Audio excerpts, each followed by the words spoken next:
Namaskar, hello and welcome. I am Bhuvan for Study IQ. This is Geography explained in 15 minutes और आज का topic है big bang theory. Let's begin. तो friends, अगर हम कभी सोचें कि हमारा सोलर सिस्टम, हमारा यूनिवर्स या डिफरेंट गैलेक्सीज ये कहाँ से आए, What existed before these existed, तो उसमें काफ़ी सारे थ्योरीज, काफ़ी सारे हाइपोथेसिस बताए जाते हैं, जिनमें से सबसे इंपॉर्टेंट है द बिग बैंग थ्योरी. और क्या है बिग बैंग थ्योरी? अगर मैं आपको पूरा समरी बतलाना चाहूं तो वो कह रहा है हमें कि एक बहुत छोटे एरिया से, फॉर एग्जाम्पल कंसिडर करिए ये जो पेन है, पेन का जो ये पूरा का पूरा सरफेस एरिया आप देख पा रहे हैं, इससे भी छोटे सरफेस एरिया से एक मैसिव एक्सप्लोजन होता है और उसके बाद द यूनिवर्स, द स्पेस जो आज हम समझते हैं, that starts to come into being.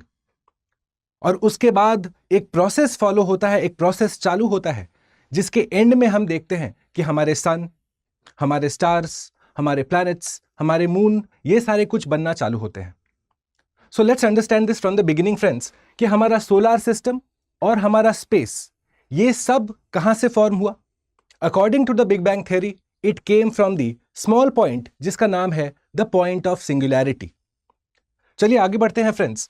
जब आपने इतना समझ लिया तो लेट्स अंडरस्टैंड दिस. ये जो पॉइंट आप देख रहे हैं, this is the point of singularity. और इस पॉइंट का कैरेक्टरिस्टिक क्या है फ्रेंड्स, जहां से ये मैसिव एक्सप्लोजन हुआ, एक इतना बड़ा एक्सप्लोजन कि हम जो आज देखते हैं, समझते हैं, वो सारा कुछ की सृजन हुई, उत्पत्ति हुई. The genesis of that started from the point of singularity. तो पॉइंट ऑफ सिंगुलैरिटी का प्रॉपर्टी क्या है? पहला, it had a lot of energy in it. आज जो भी हम फोर्सेस, हीट, एनर्जी जो भी हम समझते हैं, it came from the point of singularity. और दूसरा, उसमें डेंसिटी इनफाइनाइट थी. यानी कि दो चीजें हम इनफाइनाइट मान सकते हैं. पहला, इनफाइनाइट टेम्परेचर, और दूसरा, इनफाइनाइट डेंसिटी. जब हमने इतना समझ लिया कि यस, पॉइंट ऑफ सिंगुलैरिटी है और वहां से मैसिव एक्सप्लोजन हुआ है और उसके बाद एक प्रोसेस चालू हुआ है, तो अब इस प्रोसेस को सीक्वेंशियली समझने की कोशिश करते हैं फ्रेंड्स. सबसे पहला, from zero time to a millionth of a second. Zero time अर्थात वो टाइम जब हमारा एक्सप्लोजन होता है from the point of singularity. तो सबसे पहले हम क्या देखते हैं कि एक बहुत छोटे एरिया से बहुत सारा एनर्जी रिलीज होता है. और ये जो एक एनर्जी रिलीज हुआ, इसके चलते एक इन्फ्लेशन प्रोसेस चालू होता है, एक एक्सपेंशन का प्रोसेस चालू होता है. तो क्विक इन्फ्लेशन प्रोसेस स्टार्ट्स, ठीक है, in a very small time period. आप देखिए, to a millionth of a second की हम बात कर रहे हैं. From zero to a millionth of a second, यानी कि बहुत सूक्ष्म, बहुत माइन्यूट टाइम पीरियड हम कंसिडर कर रहे हैं अभी. और उसमें एक क्विक एक्सपेंशन प्रोसेस, एक इन्फ्लेशन प्रोसेस चालू हो रहा है. कहां से हो रहा है? From the point of singularity. अब आगे बढ़ते हैं. एक बार जब ये इन्फ्लेशन प्रोसेस ओवर हो जाता है, यानी कि जितना सामान निकलना था, जितना एनर्जी निकलना था, एक साथ निकल गया, उसके बाद आप देखते हैं कि ये यूनिवर्स एक्सपैंड करना चालू करता है. तो ऐसा सोचिए, जब एनर्जी रिलीज हुआ होगा, क्या ये एक्सपेंशन का रेट ज्यादा होगा? और जब सारा एनर्जी रिलीज हो गया, खत्म हो गया, पॉइंट ऑफ सिंगुलैरिटी में अब कुछ नहीं बचा निकलने को, तो ये एक्सपेंशन का रेट थोड़ा स्लो हो गया. That is what I am saying कि एक्सपेंशन रेट स्टेबलाइज कर गया once the inflation process was over. And as the universe started to stabilize, आपका universe began to cool also, क्योंकि अब एनर्जी डिस्ट्रीब्यूट हो रहा है लार्ज एरिया में. तो आपका एनर्जी का लॉस भी अब होना चालू हुआ. यूनिवर्स जो एक हाई टेम्परेचर रहा होगा उस समय, सारा का सारा अब धीरे धीरे कूल होना चालू हो रहा है. तो ये है एकदम zero to a millionth of a second. आगे बढ़ते हैं और अब हम देखते हैं कि जैसे जैसे टेम्परेचर आप देखते हैं 10 मिलियन डिग्रीज है. अब आप बोलेंगे सर टेम्परेचर हाई क्यों है? क्योंकि फ्रेंड्स, सिंगुलैरिटी में मैंने आपकी प्रॉपर्टीज क्या बताए थे? High temperature, high density. जब सारा टेम्परेचर, सारा हीट निकल गया, सारा एनर्जी निकल गया, उसके बाद आप देखते हैं टेम्परेचर अब कूल डाउन करना चालू करता है जैसे जैसे टाइम आगे बढ़ते जाती है.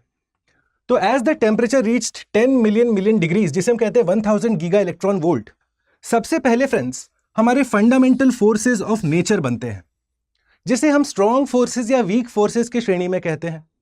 फॉर एग्जाम्पल, स्ट्रॉन्ग फोर्स हमारा इलेक्ट्रोमैग्नेटिक फोर्स है, वीक फोर्स हमारा न्यूक्लिक फोर्स है. तो ये सारे फोर्सेस, ग्रेविटी वगैरह, ये सब अब पहली दफा इन्वॉल्व होते हैं, आते हैं, दे आर फॉर्म्ड. और दूसरा आप क्या देखते हैं कि आपका क्वार्क्स कम इनटू एग्जिस्टेंस. क्या है क्वार्क्स? फ्रेंड्स, आज हम जब atoms, molecules, electrons, protons, neutrons ये सब की बात करते हैं, तो उनके पहले क्या था? How did they come about? उनका फॉर्मेशन कैसे हुआ? तो आप देखते हैं कि क्वार्क्स पहले आए, जो जाके इवेंचुअली ये सारे पार्टिकल्स बनाए।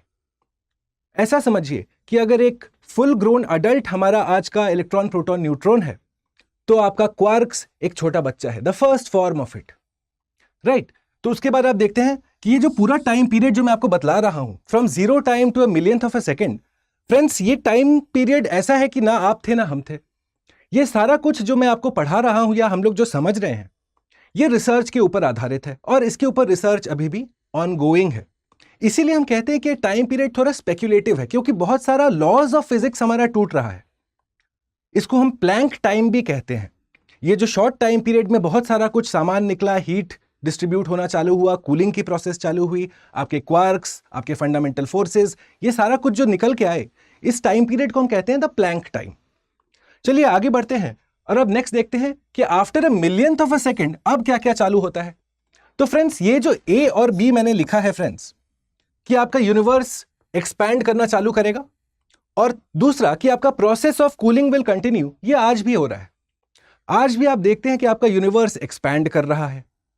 तो व्हाट वी फाइंड कि at this moment the universe has now expanded to the size of the solar system today. जो आज का सोलर सिस्टम का साइज है, वो उसका साइज ऑलरेडी उस समय हो चुका है, द एंटायर यूनिवर्स का। और क्योंकि एक्सपेंशन हो रहा है, तो प्रोसेस ऑफ कूलिंग भी हो रही है। आप देखते हैं कि अब 10 मिलियन डिग्रीज से हमारा टेम्परेचर घट के 10,000 मिलियन डिग्रीज हो गया है। और इस दौरान फ्रेंड्स, एक बहुत महत्वपूर्ण स्टेज आता है। वो क्या है फ्रेंड्स? आपके जो क्वार्क्स निकले थे, वो अब कंबाइन करते हैं और फॉर्म करते हैं हमारे प्रोटॉन्स और न्यूट्रॉन्स। ध्यान रखिएगा कि इलेक्ट्रॉन्स जो कि लेप्टॉन्स की श्रेणी में आते हैं, वो उस समय कंबाइन होकर हमारे न्यूक्लियस का पार्ट नहीं बने हैं। They have not yet come into existence. आखिरकार क्यों? ऐसा क्यों है कि सिर्फ प्रोटॉन्स और न्यूट्रॉन्स ही बने, इलेक्ट्रॉन्स नहीं उस समय कैप्चर हुए हैं? इलेक्ट्रॉन्स एग्जिस्ट करते हैं बट नॉट एज इलेक्ट्रॉन्स। क्यों? क्योंकि टेम्परेचर जो है हमारा बहुत ही हाई है, which is why electrons have not been captured yet so far. Okay, तो आपको यह याद रखना है कि इन दोनों को, प्रोटॉन्स और न्यूट्रॉन्स को, हम टुगेदर बोलते हैं हैड्रॉन्स। और इस फेज को, जहां पे कूलिंग के चलते आपके quarks, the fundamental particles of nature, जो अब बन रहे हैं हैड्रॉन्स, हमारे प्रोटॉन्स और न्यूट्रॉन्स, उस स्टेज को हम कहते हैं द क्वार्क हैड्रॉन ट्रांजिशन, जो कि एक निहायत ही इंपॉर्टेंट स्टेज है। स्पेशली जब हम यूपीएससी सिविल सर्विसेज की बात करते हैं, तो इस स्टेज के बारे में हमें पता होना चाहिए कि ये एकदम शुरुआत में हुआ था, जब आपके फंडामेंटल फोर्सेज ऑफ नेचर और उसके बाद क्वार्क्स, ये सारे मिल मिला के हमारे क्वार्क हैड्रॉन ट्रांजिशन का पार्ट बने। आगे बढ़ते हैं फ्रेंड्स, और अब देखते हैं from 1 second to 3 minutes after big bang. As usual आपका यूनिवर्स एक्सपैंड करता रहेगा। एक्सपेंशन का प्रोसेस एक कंटिन्यूअस प्रोसेस है, अभी तक चल रहा है। तो आप देखते हैं कि इस समय ये size of the solar system बन चुका है friends. Process of cooling continue कर रही है। ओके, टेम्परेचर आपका अब फर्दर घटा है। देखिए फ्रेंड्स, 1000 मिलियन डिग्रीज तक आ गया है। और अब आप देखते हैं कि आपके न्यूट्रॉन्स और प्रोटॉन्स, जो क्वार्क हैड्रॉन ट्रांजिशन में अब न्यूट्रॉन्स प्रोटॉन्स का उत्पत्ति हुआ था, ये अब कंबाइन करके बनाते हैं हमारे पहला न्यूक्लियाई, जो कि है ड्यूटेरियम। ड्यूटेरियम, जिसे हमें केमिस्ट्री की किताबों में एक आइसोटोप की श्रेणी में हम समझते हैं, it is an isotope of hydrogen. और यही ड्यूटेरियम आगे चल के हमारा हाइड्रोजन, हीलियम और बाकी एलिमेंट्स बनाता है। तो ये जो हमारा हाइड्रोजन, हीलियम, ये सारा का फॉर्मेशन हुआ, ड्यूटेरियम का फॉर्मेशन हुआ, इस स्टेज को अब हम कहते हैं द प्राइमोर्डियल न्यूक्लियोसिंथेसिस। प्राइमोर्डियल अर्थात एंशिएंट से भी पहले। So the primordial nucleosynthesis has now happened. Second important stage, पहला था क्वार्क हैड्रॉन, अब है प्राइमोर्डियल न्यूक्लियोसिंथेसिस। आगे बढ़ा जाए फ्रेंड्स, और अब हम देखते हैं कि जैसा मैंने आपको बताया, अभी तक इलेक्ट्रॉन्स को कैप्चर नहीं किया गया है। Electrons as electrons are not existing yet. क्यों? क्योंकि टेम्परेचर बहुत ज्यादा हाई है। आप देखेंगे टेम्परेचर जब 3000 डिग्री के आसपास घट जाएगा, तब इलेक्ट्रॉन्स का रोल प्ले होना चालू होता है। आगे नेक्स्ट स्टेज में चलते हैं, from 3 minutes to 3 lakh years after big bang. As usual हमारे दो पहले स्टेप्स कंटिन्यूअसली सेम रहेंगे। यूनिवर्स अभी भी एक्सपैंड कर रहा है, कूलिंग अभी भी कम हो रहा है, कूलिंग इज ऑल्सो हैपनिंग। अब देखते हैं, क्योंकि टेम्परेचर हाई है और जैसा मैंने आपको बताया, जिसके कारणवश आपका इलेक्ट्रॉन्स कैप्चर नहीं हो रहा है, तो क्योंकि अब इलेक्ट्रॉन्स लावारिस, wandering freely, they are freely wandering in the entire space. उसके चलते क्या होता है फ्रेंड्स, आपका जो फोटॉन्स है, लाइट पार्टिकल्स है। अब आप कहेंगे सर लाइट कहां से आ गया? तो फ्रेंड्स, सिंगुलैरिटी से जब हीट निकला होगा तो लाइट भी निकला होगा। ऐसा कंसिडर करिए कि अगर इस क्लासरूम को मैं बंद कर दूं, टोटली मैं अंधेरा कर दूं यहां पे, और एक मैं मेटल पे पूरा गर्म करके उसको लाल करके आपके सामने रखूं, तो उससे हीट भी आएगा, लाइट भी आएगा। वही सेम चीज है, सिंगुलैरिटी से जब हीट आया तो लाइट भी निकला। तो अब आप देखते हैं कि ये जो इलेक्ट्रॉन्स जो ऐसे वॉन्डरिंग फ्रीली आराम से घूम रहे हैं, उनका कोई रोल अभी तक प्ले नहीं हुआ है। ये फाइनली अब हमारे फोटॉन्स के साथ इंटरैक्ट करते हैं, जिसके चलते अब लाइट ट्रैवल नहीं कर पाता है। इलेक्ट्रॉन्स फोटॉन्स को पकड़ लेता है, उसे आगे नहीं जाने देता। जिसका पूरा अंडरस्टैंडिंग क्या है फ्रेंड्स, कि एट दिस स्टेज मेरा यूनिवर्स अभी ओपेक है। ओपेक अर्थात लाइट अभी हमें नहीं दिख रहा, पूरा का पूरा अंधकार है। We can not see a long distance in the universe right now. जो भी हमारा एग्जिस्ट करता है हम कुछ नहीं देख सकते। क्यों? क्योंकि आपका फोटॉन्स ट्रैवल नहीं कर पा रहा। फोटॉन्स क्यों नहीं ट्रैवल कर पा रहा? क्योंकि इलेक्ट्रॉन्स उसे पकड़ के रखा है। आगे बढ़ते हैं and let's look at after 3 lakh years after big bang. Finally friends, आप देखते हैं कि जब टेम्परेचर फर्दर कूल डाउन होता है, सोचिए हम लोग कितना मिलियन डिग्रीज से आ रहे थे, अब देखते हैं 3000 डिग्री सेंटीग्रेड तक हमारा टेम्परेचर घट गया है। क्यों? क्योंकि एक्सपेंशन हुई है। और इसलिए आप देखते हैं कि finally the protons capture the electrons, neutral hydrogen atom का फॉर्मेशन होता है, जिसके चलते फ्रेंड्स इस पूरे स्टेज को हम कहते हैं रिकॉम्बिनेशन या डीकपलिंग, आपका तीसरा इंपॉर्टेंट स्टेज। पहला क्वार्क हाइड्रॉन, दूसरा न्यूक्लियोसिंथेसिस, तीसरा रिकॉम्बिनेशन या डीकपलिंग का ये स्टेज। क्या है ये stage? The formation of the neutral hydrogen atom. Right friends, तो अब आप देखते हैं क्योंकि अब इलेक्ट्रॉन्स फाइनली उनका एक रोल प्ले हो रहा है, वो फाइनली प्रोटॉन्स के कैप्चर में आ गए हैं, तो इसीलिए आपका लाइट पार्टिकल्स अब फ्री बन जाता है। फोटॉन्स को अब कोई छेड़ नहीं रहा, जो पहले इलेक्ट्रॉन उसको पकड़ के रखे थे। तो अब आपका लाइट फ्लो कर रहा है, जिसके चलते यूनिवर्स आपका ट्रांसपेरेंट बन जाता है, पर थोड़ा फॉगी रहता है इस टाइम। क्यों? क्योंकि हमारा न्यूट्रल हाइड्रोजन एटम जो है उसका आयोनाइजेशन नहीं हुआ है, तो इसलिए थोड़ा सा धुंधला है, पर हाँ लाइट ट्रैवल तो कर पा रहा है। ओके, आगे बढ़ते हैं। Next look at just after recombination, मतलब हमारा न्यूट्रल हाइड्रोजन एटम बनने के बाद अब क्या हो रहा है? तो अब हमारा मैटर है कूल और ल्यूमिनस। ल्यूमिनस मतलब लाइट है, दिख रहा है हमें, ठीक है, फॉगी है पर दिख रहा है। इवेंचुअली आप देखते हैं कि आपका क्लॉट्स का फॉर्मेशन होता है। क्या है क्लॉट्स? फ्रेंड्स ऐसा समझिए, जब हमारा पॉइंट ऑफ सिंगुलैरिटी से सारा का सारा सामान निकला, gas, dust, energy, fundamental forces, आपका ये जो सारा गैस डस्ट निकला ना, क्योंकि अब ग्रेविटी आ चुका है, हमारा फंडामेंटल फोर्स एग्जिस्ट करता है, तो ये सारा अब आपस में चिपकना चालू हुआ। इसी को हम कहते हैं क्लॉट्स। अगर डायग्रामेटिकली मैं आपको समझाऊं, something like this happened friends. ये हमारा पॉइंट ऑफ सिंगुलैरिटी है, यहां से एक रैपिड एक्सपेंशन प्रोसेस होता है, जिसके चलते हम देखते हैं कि हमारे छोटे छोटे गैस डस्ट के पार्टिकल्स अब आपस में घूम घूम के क्लॉट्स बनाना चालू कर रहे हैं। क्लॉट्स यानी कि एंड में आपको कुछ ऐसा दिखना चाहिए। राइट फ्रेंड्स, तो जब हमने देख लिया कि हमारा क्लॉट फॉर्मेशन हो रहा है, तो इसमें अब 2 पार्ट्स हमें समझने हैं। एक है बैरियॉन्स, दूसरा है डार्क मैटर। क्या है बैरियॉन्स? बैरियॉन्स वो चीज है जो हम देख सकते हैं अपने स्पेस में, और डार्क मैटर क्या है? जो एक मेजॉरिटी कंपोनेंट है हमारे स्टेट का। देखिए फ्रेंड्स, 85% ऑफ द यूनिवर्स हमारा डार्क मैटर का बना है। ये हम देख नहीं सकते, पर इसका रोल हम थोड़ा थोड़ा समझ सकते हैं। फॉर एग्जाम्पल, ये लाइट के साथ इंटरप्ले है इसका। It plays a very crucial role in the universe friends.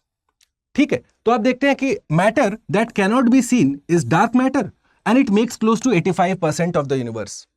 तो व्हाट हैपेंस फ्रेंड्स, इस क्लॉट्स में जो ये प्रोसेस अब चालू हुआ चीजों का बनने का, जुड़ने का, उसमें हमें बैरियॉन्स और डार्क मैटर अब दोनों इन्वॉल्व होना चालू हो रहे हैं। आगे बढ़ते हैं और अब हम फाइनली देखते हैं कि the first stars are form friends. देखिए, अब जब क्लॉट फॉर्मेशन चालू हुआ, चीजें आपस में चिपकना चालू हुई, तो आपके स्टार्स बने। ये स्टार्स आपस में टकराए, मेगा स्टार्स बने, और इवेंचुअली फ्रेंड्स आप देखते हैं कि आपका जो मेगा स्टार्स के द्वारा प्रोड्यूस किया गया यूवी रेडिएशन है, क्योंकि स्टार्स का अपना लाइट है, अपना एनर्जी वो यूज कर रहे हैं लाइट देने के लिए। तो जो न्यूट्रल हाइड्रोजन एटम बना था रिकॉम्बिनेशन के बाद, जिसके वजह से यूनिवर्स में एक फॉगी अपीयरेंस था, अब क्योंकि वो आयनाइजेशन हो गया उस न्यूट्रल हाइड्रोजन एटम का, जिसके चलते आप देखते हैं कि आपका पूरा का पूरा, ये देखिए friends, fog like appearance disappear कर जाता है, और हम कहते हैं कि the dark age of universe has concluded. अब यूनिवर्स में light is able to travel much more freely, much more easily. समझे फ्रेंड्स? तो आपका मेगा स्टार्स जब जाके बनता है तब वेल एंड ट्रूली आपका यूनिवर्स अब ट्रांसपेरेंट है, अब आप देख सकते हो दूर दूर तक। Correct? Okay. And finally 10,000 million years after big bang आपका सन का फॉर्मेशन होता है। ठीक है, उसी एक्रीशन के प्रोसेस से, उसी कोएलेज के प्रोसेस से सन का फॉर्मेशन हुआ, साथ में आपके प्लैनेट्स के फॉर्मेशन होते हैं, क्योंकि ये गैस डस्ट अब आपस में चिपकते हैं। फॉर एग्जाम्पल, कभी आप सोचे हैं फ्रेंड्स कि हमारे इनर प्लैनेट्स रॉकी क्यों हैं? हमारे गैशियस या जो हम गैस जोवियन प्लैनेट्स हैं उनमें गैस ज्यादा क्यों है? ऐसा सोचिए फ्रेंड्स, बड़ा लॉजिकल है कि जब सिंगुलैरिटी से हमारा एक्सप्लोजन हुआ तो आप क्या देखते हैं कि हमारा डस्ट जो है आसपास तक ही गया, ज्यादा दूर नहीं जा पाया, पर जो गैस है, जो पिंक वाला है, वो दूर दूर तक गया। फॉर एग्जाम्पल, कभी अगर वोल्केनो का एरप्शन देखा होगा तो आपने देखा होगा जो रॉक्स निकल के आते हैं वो ज्यादा ऊपर तक नहीं जाते हैं, पर जो गैस डस्ट स्मोक ऐश निकल के आता है वो ज्यादा दूर तक जाता है।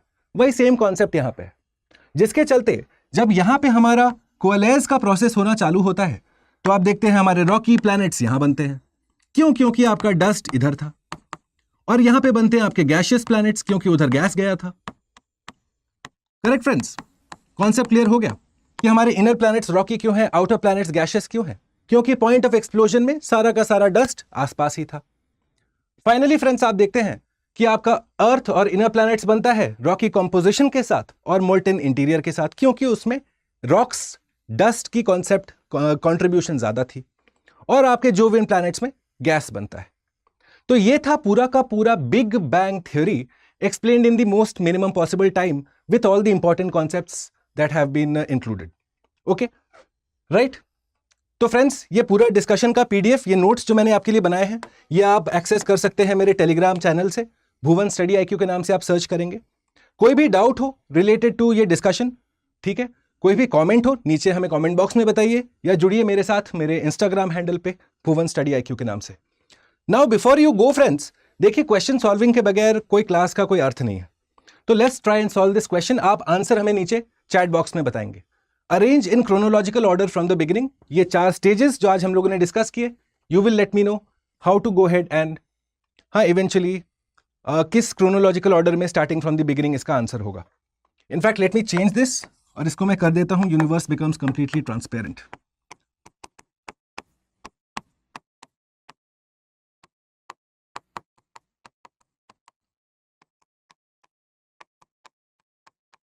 Okay, please arrange this chronologically. Right friends, जल्दी से जाने से पहले एक छोटा सा मेजर अनाउंसमेंट है आपके लिए। देखिए 5 सितंबर टीचर्स डे से मेरे गाइडेंस में, भुवन अपूर्व झा के गाइडेंस में, एक ऑप्शनल बैच बिगिन हो रहा है, ज्योग्राफी ऑप्शनल बैच। मैं ज्योग्राफी डील करता हूं फॉर स्टडी IQ।